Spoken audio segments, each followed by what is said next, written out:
Broadcasting from the city of brotherly love, Philadelphia, to around the globe.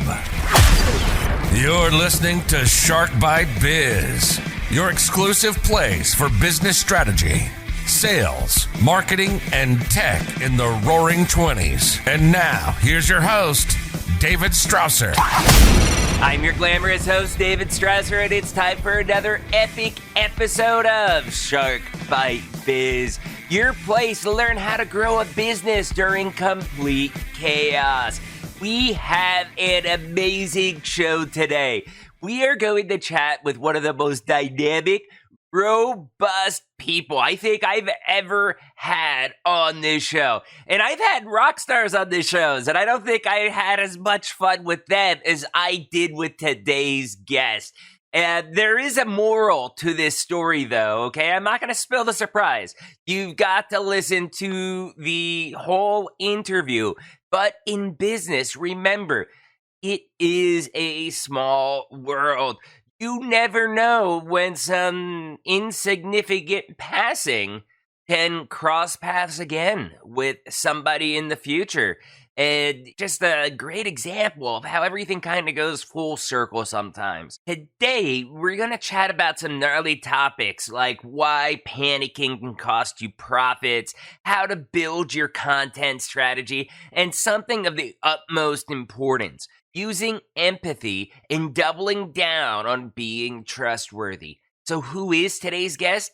Aleya Harris. Aleya Harris, CPCE, is the founder and owner of Flourish Marketing, an agency dedicated to helping wedding catering and professionals reach their full potential through fresh, cutting-edge marketing strategies that get and keep a consistent stream of clients. She is a firm believer that business owners should make good money doing what they love, and she spreads this message through her role as a thought leader in the industry. So without further ado, let's bring Aleya on in here. Personal growth. Aleya, welcome to Shark Bite Biz. So glad to have you here. Thank you very much for having me. I'm so excited to be here. Oh, I'm excited to have you here. So we have a tradition here on the show. Very first question, it's a softball type question, okay? Right. Tell us who you are, what you're about, what's your subject matter expertise, and what you do. So most wedding catering and events business owners actually don't make a whole lot of money doing what they love because they don't know how to market their business. And I realized that, so I started a company called Flourish Marketing, which helps wedding catering and event professionals get and keep a consistent stream of clients with marketing, education, strategy, and tools. So we do everything from, I have courses to done for you social media to social media memberships. We design websites, email copywriting, all of the above. We usually within the wedding catering events, creative industry to help them be able to turn their talent into treasure, because otherwise, you're just working in a cubicle and you're stuck and you feel like every single day is drudgery. And I don't want that. I want people to be able to do what they love and make some money. So that's what I do. I help them make some money. That's amazing. And I've got to think, as you were saying that, what was going through my head is, wow, the wedding industry, that has to be an industry that was hit pretty hard this year. You have no idea. It was decimated. And so we are still trying to recover. The very savvy wedding pros have pivoted to different kind of channels, or they've done micro weddings, taking it smaller. They've tried to do virtual events. They've postponed things until 2021, 2022. They've also, as a client I have right now is a wedding planner who is a luxury planner, and she saw a need in the market for a Black bride gift box, like a subscription box. So she pivoted to those, and now she offers a subscription box that she can create as another stream of income. Because she's right, when you're a Black bride getting married, you don't have a lot of stuff that speaks directly to you. So all of those types of things that people are trying to do to stay afloat, unfortunately, we've lost a lot of businesses in our industry, but we're just trying to make it through.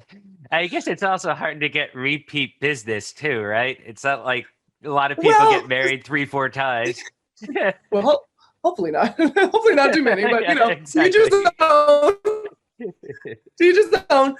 But that's actually a big misconception. Most wedding planners don't just plan weddings. Some do, but most wedding planners plan anniversaries, baby showers, bat mitzvahs, bar mitzvahs, anniversary parties. I think I said anniversary already. They put all of the other events that are the big milestones in life. And also you get married, but then, you refer your sister who's getting married and your cousin who's getting married. And that also helps with the industry as well. Yeah, I guess, it was running through my head, like parents that have 3 kids, if they're helping with the weddings, you do a good job. You have another 2 kids that you can probably marry off. I mean, so that definitely works out. So let's find out, like, how did you get into running your own wedding events business first off? So I started in the fashion and cosmetics industry, actually, and then I realized it was like, it was not for me. I just couldn't get into the why behind it. Like, and don't get me wrong, I got a full face of makeup on right now, and my dress is cute. You can only see me from the shoulders up, but let me tell you, I look fabulous. But you look fabulous from the shoulders up. Love it in here. Mission accomplished. I do still have my fuzzy slippers on, but that's okay. Everyone, we're in the middle of stay at home and all of that stuff, so no one needs to know. So that's just between you and me and all of the thousands of listeners. But there you go. I was in there and I just couldn't have a heart connection with what I was doing. Luckily, I got laid off. And then I went to culinary school. And while I was in culinary school, I went to Le Cordon Bleu for 2 years. So I went to USC first before I started my career. Then I dabbled in stuff that wasn't necessarily me. And then I went to culinary school. And inside of culinary school, I started my catering and private chef company. So that was how I was like, oh my gosh, this is what I was missing. It was that celebration, those moments that, have you seen, I know that you lived in Mexico, so there's like Water for Chocolate, right? Como para chocolate. That movie where she's crying into the cake, and well, it's actually, book, movie, magical realism is like my jam. So she's crying to the cake and then people cry or they actually vomited and all of that stuff, right? I loved that. And that actually can be a real thing. Maybe not the crying and the vomiting, but you can feel the love transmitted through the food. I loved that. It was a way of taking care of people. And that was where I found my niche. And so then I became Stevie Wonder's private chef and I traveled the world with him. And I was Bruce Willis's private chef and I loved it. But then I was like, wait a minute. Hold on. Yeah, wait a minute. Time out. You just said Stevie Wonder and Bruce Willis, like the Bruce Willis, not his double, right? Not his double. I'm sure he's had several, right? On set stunt double. Yeah. Well, no, I think he does a lot of those. Anyways. So I worked with them. And it was so cool. It was amazing. But you get in that and you're like, I really feel like I'm making a difference in one person's life or a family's life. Right. And I loved that. They felt cared for, taken care of, they ate well, all of that lovely stuff. But I'm like, type A. What's next? How can I'm doing one-to-one? What does one-to-many look like? And as I was asking that question, I found a job online that was working as a vendor partner for Google's food team. And so Google does not produce food publicly for the public consumption, but they produce it for their own employees. They're quote unquote. I've heard the food there is amazing with all the options. For some of the best food you will ever have in your life. Wow. The top chefs from all over. It's just very, very, very good. I own the website, pleasehiremegoogle.com. Do you? Yes, it goes right to my resume. Does it have any content on it?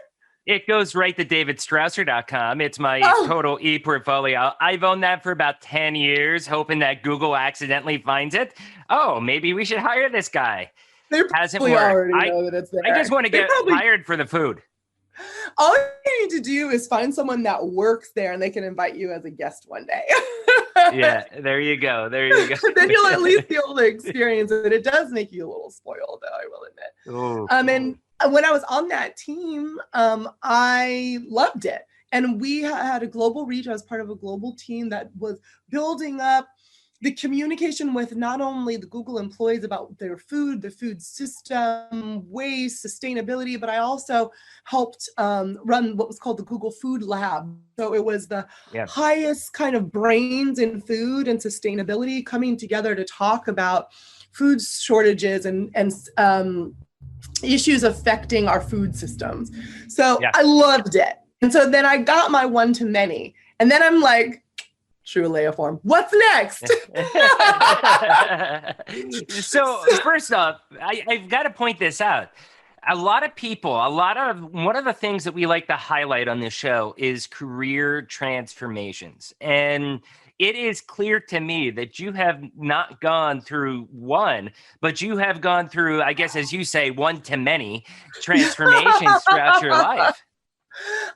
Yes, I've gone through many transformations. One of my core ideals is personal evolution. And actually, I'm in the outlining stages of a book about that exact topic. Because can you name drop me, please? No, I definitely will. Thank you. Like, hey, David, check out page 57. Yeah, there you go. There you go. That's going to be a little Easter egg built into the book. There we go. I'm ready for it. I'm ready for it. Yeah, but in that, so far, I mean, so much changes from an outline to an actual published copy. But in the outline, I'm talking about basically, how do you know when it's time to evolve? How do you know what cycle you're in? A lot of it is built on being very aware of your life circumstance. Right. My goal is to not die at a cubicle. Right. And then they're like, when did Aleya die? Wow, it's probably been like 2 weeks ago. That was a lunch that I saw on the refrigerator a couple of weeks ago. I didn't clean up. Right? I don't want that. I don't want that for my life. I want to truly fulfill my life's purpose. And the only way to do that is to stay in movement. Now, not impatient. If you're not going forward, you're going backwards. That's what I live by. You can't be complacent with life. It's once you get that sense that you conquered what you're doing and you're the best or you've achieved a high level, an individual has two choices, okay? Keep doing it. Keep doing what you're doing, and just be content with it. But a lot of people like me, it's like, I have the drive. That's why I was telling you, like, I got promoted to run the Northeast. I could have stayed back in LA and I could have just kept selling software, collecting really nice paychecks. But I was like, no, I need to evolve. I'm not happy. Even though I am one of their top sales reps, I'm only being 10% utilized right now. I can do 90% more. Now I feel I'm fully utilized. Maybe in 5 years, I'll be like, hey, you know what? I've done this. I conquered this. I want something else. But for right now, this is my mission. And I think that's the differentiator between true go-getters and, mediocre people. And it's okay, I think, to be mediocre. I mean, if that's your thing, okay, good for you. We need mediocre people because that's what allows people like you and I to be able to go out and shine. Right. Well, I mean, let's see if I'm going to say this right. There's superstars, right? And then there's like comets. So, and everyone can find their role. You can be a superstar and shine where you are. And that actually might be exactly what you're supposed to be doing. Right. That could be the lesson. Maybe the lesson is that you need to learn patience. And you need to learn how to be diligent. You might need to learn how to be consistent. You might need to be the foundation that other people stand on. And that is your role. And it's a super important role. Like what you were saying, everyone has a role, but you also might be the comet that needs to shoot and fly. You have other lessons to learn as well, but it's just about knowing when to jump, when to hold back, when you need to go internally inside yourself for some introspection, when to open your mouth, when to shut up, all of those things come with an awareness of where are you trying to go? Who are you? How are you different than you were yesterday or last year? And what does that trajectory look like? What path are you on? It's so easy when you take a walk, like on the beach or in the park, to look around. You see the tree, you see the sand, you know where you are. But in life often, and in our careers, we often don't actually know where we are. We're just moving and hoping. There's not strategy. I'll admit something to you that I don't think I've ever publicly admitted, but it's something that I became self-aware with. And that is, in my younger days, I think, I don't know if it was arrogance, but I think it's something that you hit on. I think it was more impatient, okay? That instead of waiting for those results, that I think that I ended one or maybe two employment opportunities I had. I ended those early just because I grew impatient. It wasn't, happening fast enough for me. And thinking back, I mean, I could have had a totally different career route. Maybe it'd be better than what I have today. I don't know. I'm not going to get into those hypotheticals, but it would have been a different route than what I had taken had I just waited it out, because I would have been that all-star if I just had a little more patience. Yeah. No, I think that that's really true. You have to find the wisdom within yourself to look and say, hey, self, are you just getting antsy?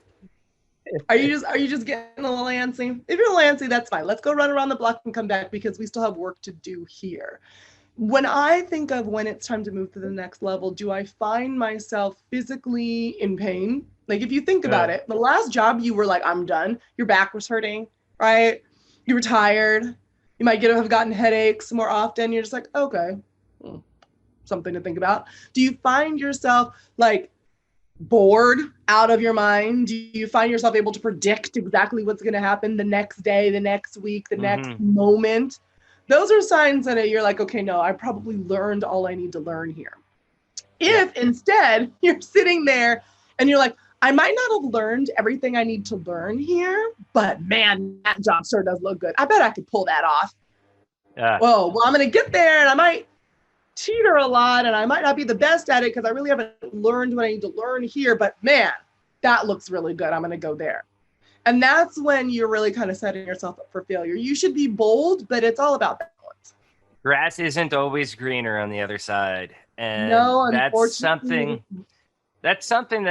that I think people oftentimes have to remember, especially now during this global pandemic, because the way that things are so unpredictable.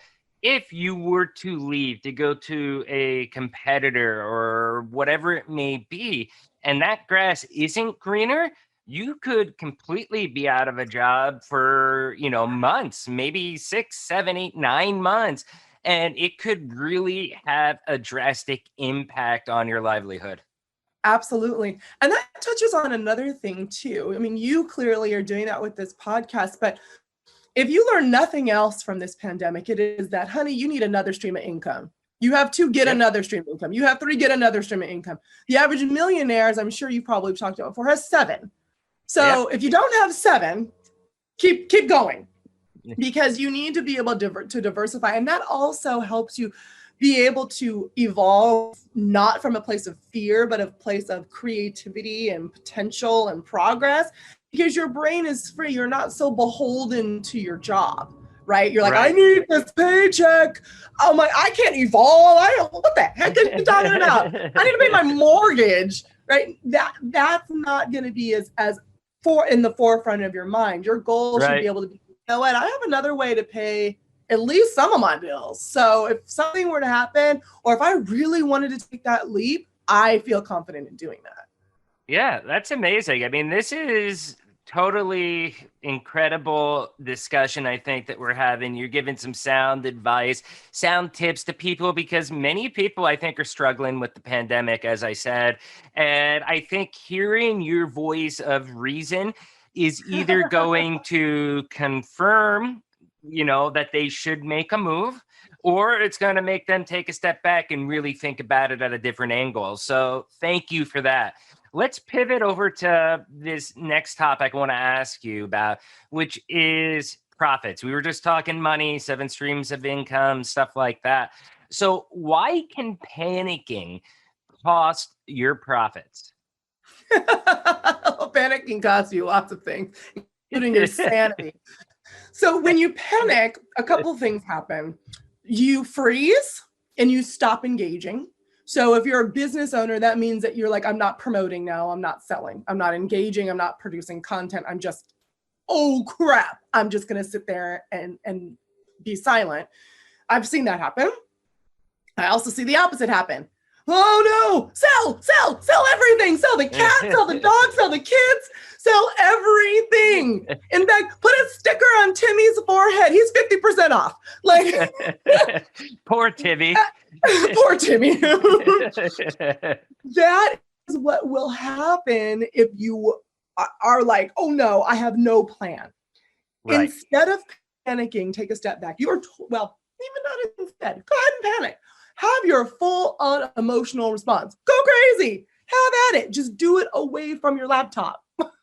Yeah. Have a full emotional response somewhere. You are in the safety of either your own emotional space or you're with friends and family, and you can have your big, epic level freak out. Then, when you're done, come back to your laptop and come up with a plan. When you're in a pandemic, when you're in any type of crisis, when you're in any type of global conversation that is single focused, which is really what a crisis is. Because I'm going to go back for a second. Change is neutral. How you react to change determines whether it is negative or positive. So if you have an economic shift, that's neutral. A shift means some people made more money, some people lost money. It's neutral. How you reacted to it determined what you thought about it and then the actions that you took after that. So what you need to do is say, okay, if I look at this from a neutral perspective, since I've had my freak out already, and we kept Timmy, we didn't sell Timmy BT Dubs. We kept Timmy, even though he probably is going to be a bonus to your sale later on. But if you are able to keep yourself together, you will be able to say, okay, if I was trying to buy something right now with the shift that has happened, what are my needs?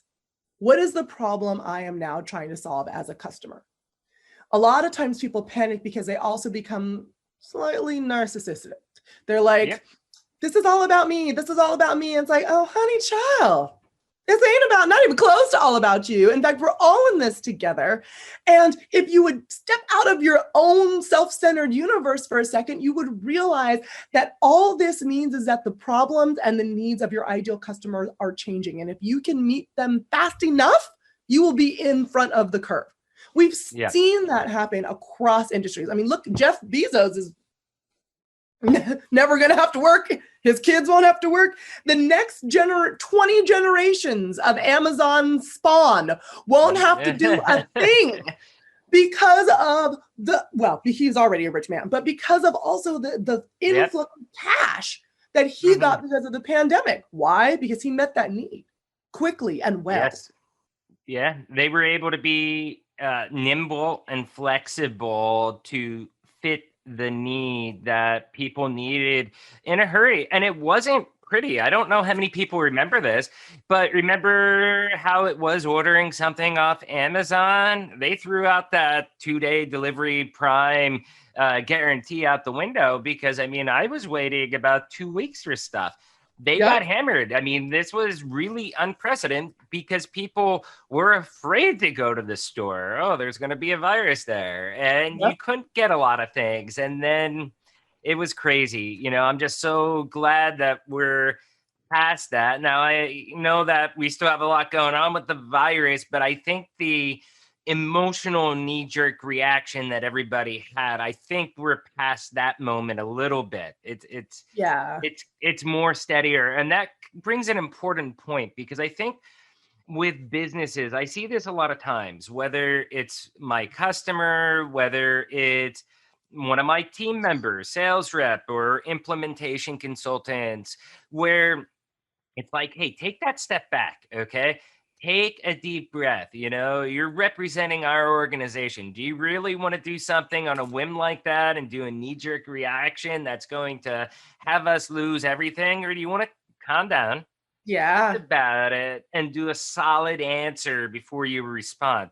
Even if you take an extra day to respond, yeah, because you needed that much time to cool off, it's way better than doing an emotional response.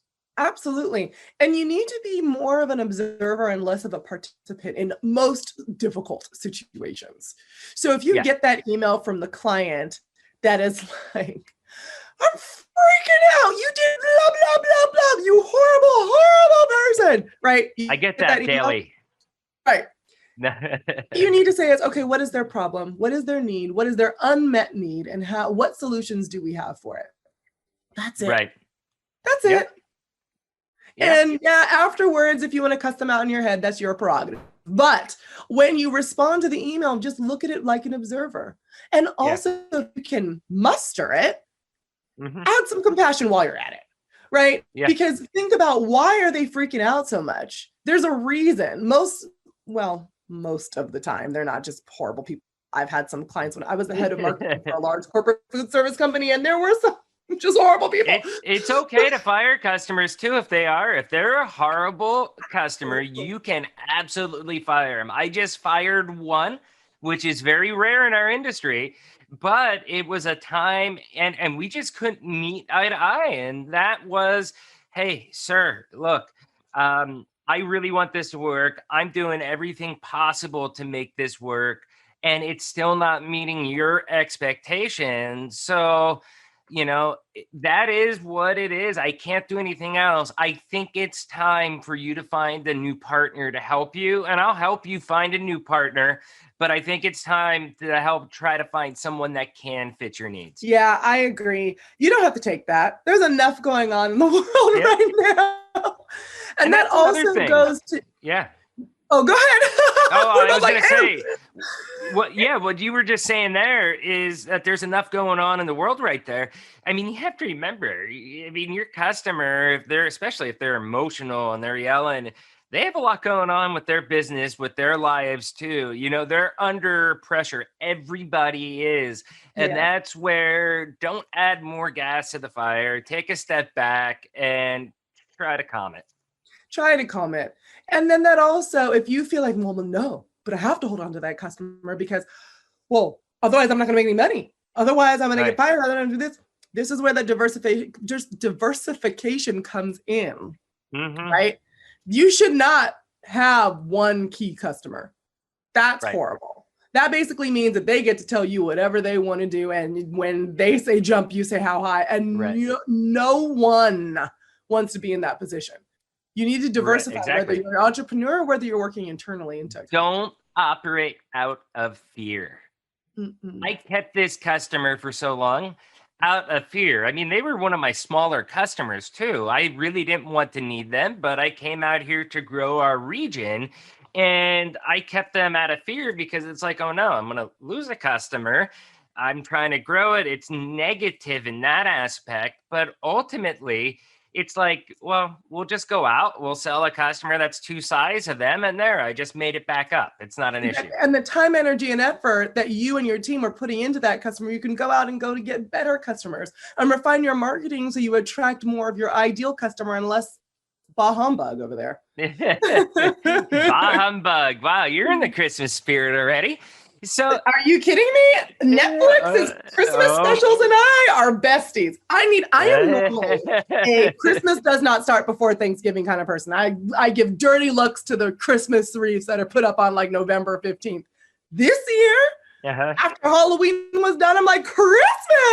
I needed some cheer. Oh, I hear you there. So let's take another shot here. A lot of what you do is marketing, branding, speaking, stuff like that. So what do you think about, like, in this day and age, everything that's going on, and it goes beyond the the virus. I mean, there's social issues and everything else going on in the country.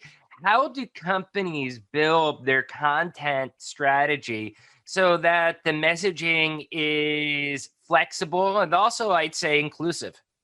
Absolutely. So the first thing that you need to do is not write down anything. You need to sit down and think. You Hmm. need to answer the question, what do I want to be known for in this world? So if you want to be known as an inclusive company, think about that. What does that mean to you? If you want to be known for example, I'm going to go with what I know. If you're in the wedding catering events industry and you're a wedding planner, you want to be known for inclusive weddings. Okay, well, that's like 90% of wedding planners out there. So what else do you want to be known for? What makes you unique? How do you leverage your strengths and build them up into a persona for yourself and for your business? After you figure that out, you figure out your North Star, what you're going towards as your big platform. You then break that down in about 3 to 5 different themes that address different aspects of that big North Star. Right. And then talk about those 3 to 5 themes until you are bored of yourself. When you feel like, oh my gosh, if someone hears me talk about how to plan a wedding free of people drama one more time, they are just going to vomit. No, that's how you feel. They just actually finally registered that that's what you were talking about 6 months later. Like, people need to see a marketing message about 7 times before it even registers that it exists. Oh, yeah. So you need to talk about the same thing over and over and over again for people to grasp who you are. Most of the time, like in life, you're like, don't put me in a box. I'm unique. I'm wonderful. I'm thinking outside the box. For marketing, you want them to put you in a box. You want them to put you in a box in their brain so they know what to go to you for. If you're known as the inclusive wedding planner who is all about the use of color, right? You want them to say, oh, I'm just getting married. My partner and I would like to have a wedding that is full of color. It's unicorn themed. Who am I going to use? Probably the wedding planner that's what they're known for in the industry. That's what their Instagram feed is about. That's what their emails are all about. So when you're trying to plan your content, you need to plan it around your persona and the needs of your clients. Otherwise, you're just saying things at random, like, I do weddings. You may now kiss the bride. This is really what actually happens. Look at these pretty florals. And it's like, what? You're wasting your marketing real estate. And it's sad. So you're talking marketing real estate. How important do you think it is for people? And this is kind of universal too. This isn't just for marketing, whether you're selling tech or you're selling, you're doing weddings or you're selling cars. I think this is pretty universal. How important is it for you to have that personal brand, that personal voice, to where you're going out, you're speaking, you're doing podcasts like you are, things like that? How much value do you put into that? For me? Yeah. It's the most valuable piece of marketing I ever do. So my publicist, I joke with her all the time, but it's like funny, but not funny, but so like not really a joke. I'm like, I will cut my salary before I cut yours. It is that valuable. That's amazing. Because you need to be forward thinking, right? She's the one that gets you in. Well, my publicist is the one that gets me in front of new audiences. And unless you're getting in front of new audiences, you're just kind of sitting stagnant. We've already talked how much I don't like that.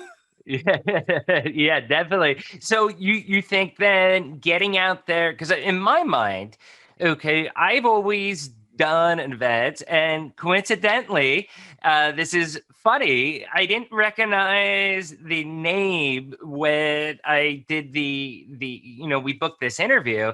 And my events, I've told everybody about my events that I had out in Los Angeles a million times. One of my first or second events that I had where William Hung was the keynote speaker and did the encore for us, Aleya was actually at the event, right? I was. It was at the City Club LA, which is also the venue where I got married. I was a member at the same time as David. We were there together, so I participated. So if you were like, "Oh, that didn't happen," I am here to tell you that yes, in fact, it did happen, and I was there, present, and accounted for. So you were there at my I think it was my very first event. Okay.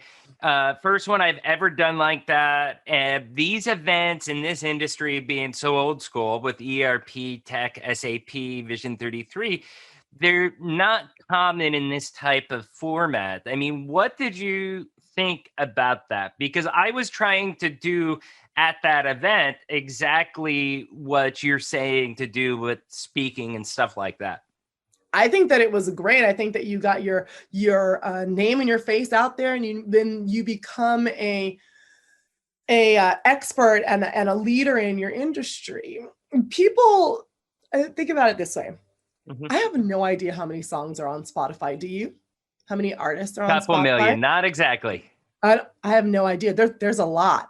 And there's probably even more than you would think, right? But when you think of artists, you only really think of a handful. Yeah. Because they stand out. They're the ones who consistently produce new music. They're consistently marketing. They're consistently in your face. They're the ones who get recommendations on the top of Spotify, right? That's what events help do for you. That's what speaking helps do for you. You're constantly getting out in front of the people. And then all of a sudden you're the person that's being pushed in front of the people because you're the one that everyone knows about. That's what starts to happen to me. It's like, okay, I speak within the wedding catering events industry. Oh, well, but did you bring Aleya? Can you please speak? Because I know that you're like the one who does this type of speaking. This is what you do. We need you. When speaking begets speaking, PR begets more PR, podcasting begets more podcasting. So you want to be sure that you do that event, you do that next event, and you use it to strategically, like I was saying, build that platform for yourself, which is exactly what you were doing. So I thought you were doing a great job. Yeah. Well, that was my very first one compared to the last one I had. We learned a lot of things with that show, came off a lot better. And I think, I don't know, I thought for the first one, everybody loved it. It was awesome. I think we had about 65 people for the first one, and nobody knew would anybody even show up for this event. And there it is. You were there, but I was there in the room. It really helped me cement myself as a subject matter expert in my industry. And not just that, but people knew, like, wow, David, Elizabeth Yang, Danny Lee, or some of these other speakers who all have been on this podcast as well, too. Like, if they needed help with something, they came to me for their business problems. And that was always good. Even with the podcast right now, people come to me and they're like, hey, David, I need help with this. I don't know if you can do it or not. And I'll look at it. If it's something I can do in my wheelhouse, yeah, I'll gladly help them. But if not, I connect them to someone that's on my network, probably somebody that's already been on this show. And that's kind of how that funnel approaches. And I love it that people think of me that way, that that they can trust me as an advisor, and I'm going to lead them in the right direction. Yeah, absolutely. That's the goal. You want to build your helpful expert profile. So if you are known for being a helpful expert in one area, you milk that, you ride that puppy till the wheels fall off. Oh, heck yeah. And then you monetize it. So you were doing it because you're already part of the company. If you're an entrepreneur that's listening, you're like, wait a minute, well, David's doing that and he had a job. So how do I do this? But I actually did it on my own, to be clear. That was did you? David. I thought it was through SAP. Well, SAP ended up sponsoring it, but without them, I actually did everything myself. And that's why I joined the Young Executive Committee at City Club. So all the events, even right now, the podcast that I'm doing, it is David Strausser personally doing Shark Bite Biz. This is all me. And then the company, they support me by giving me time, to be able to do it, and stuff like that. But this is all me, whether it was out in LA or out now, because I care about me, my brand, my image, my expertise. And I'm not going to let a company hold me back and be like, no, David, you can't grow. You can't go. You Then can't that's not build the up your company for name. you. Yeah, Right. that would be a huge red flag to me. Be like, and I'm out. Like, no. But if you are doing it as yourself, one of the things to keep in mind is that how are you going to monetize it? So I love speaking. Mm-hmm. I love sitting here on this podcast.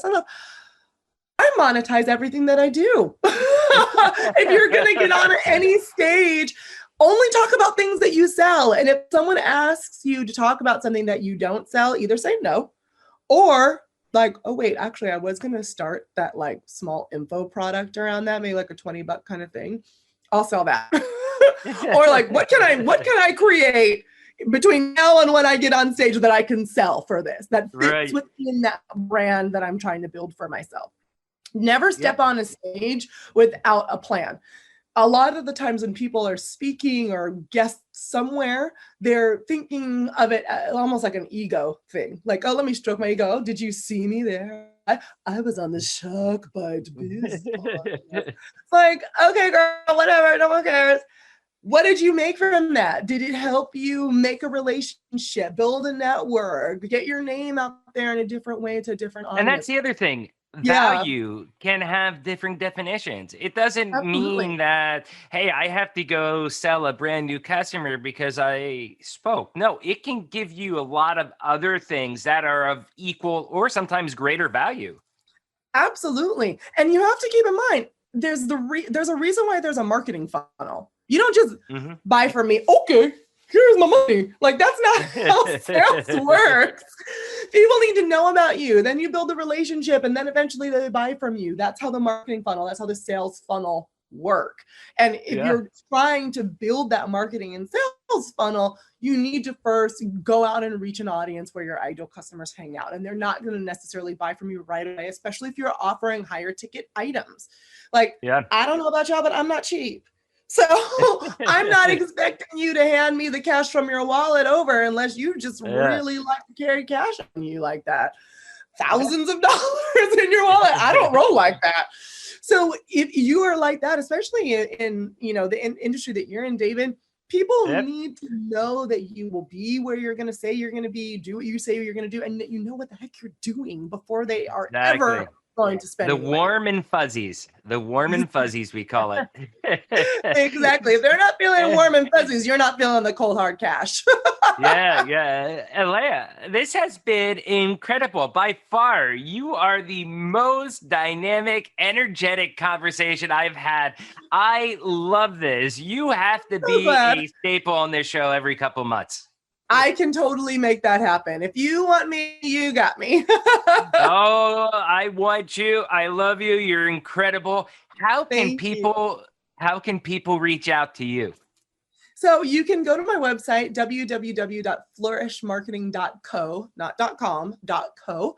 And there you can find all of my email information. You can also follow me directly at Aleya Harris, ALEYAHARRIS, on Instagram and all of the other places. And then you'll dive into my communication rabbit hole and find out all about me. That sounds great. And we'll definitely have the links on the description of YouTube, iTunes, Spotify, and anywhere else you find this podcast. Aleya, thank you so much. This was absolutely incredible. I'm grateful that you came on the show. Thank you so much. And I hope that it goes really well and everyone gets a lot of value out of it. Oh, trust me. We're going to get the comments about this one.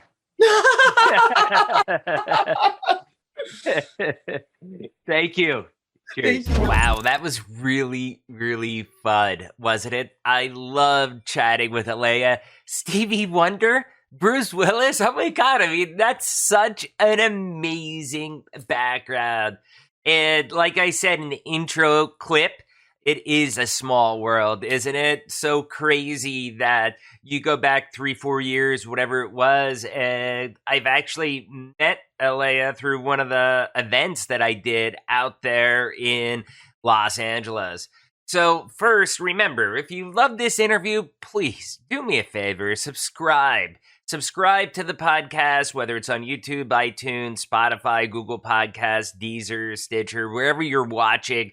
And also, please share this out to your network. Share this on LinkedIn, on Instagram, Facebook, wherever your social media presence is. Let's get this out to your network.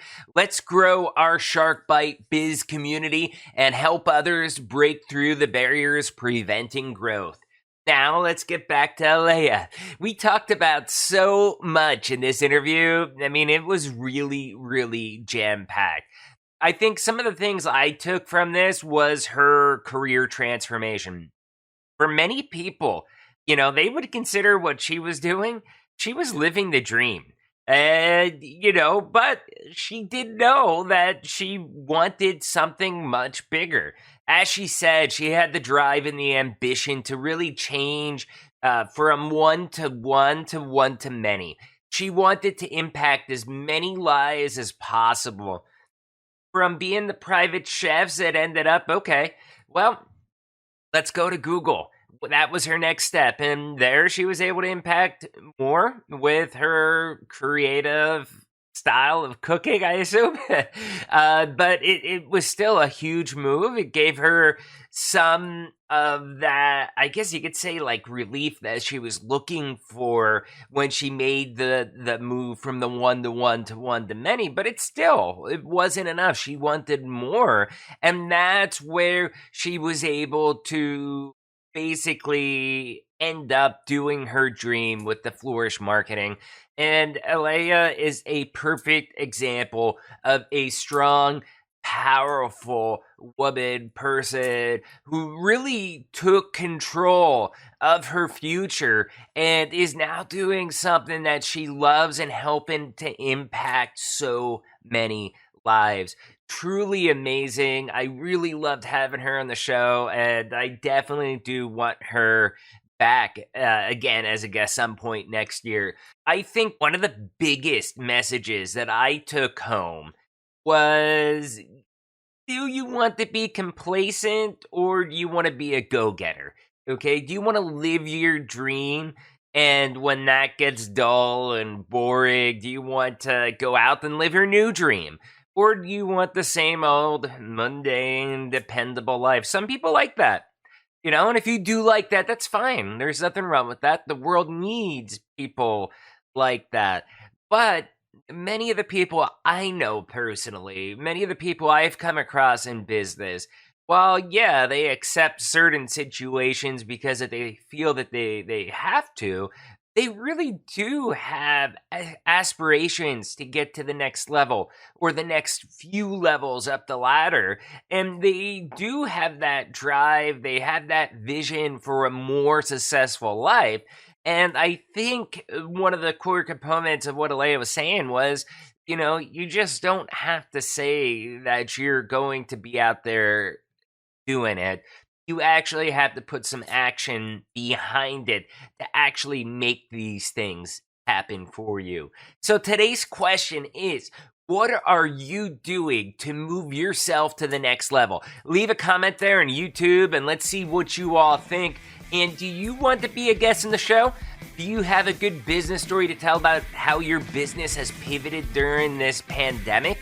Or how you've helped your clients adjust, or what things you're doing differently during this whole year of 2020? Shoot me an email, david@sharkbitebiz.com. Would totally love to have you all on. And once again, remember, I'm David Strausser. This is Shark Bite Biz, and we'll see you again next episode. Cheers.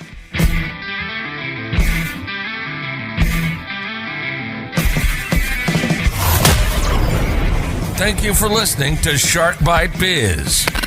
We hope you got some insightful info from this podcast. Be sure to subscribe to us through your favorite podcast app and visit us on the web at www.sharkbitebiz.com. How has business changed for you in the 20s? Email us at podcast@sharkbitebiz.com so you can join us and share your story.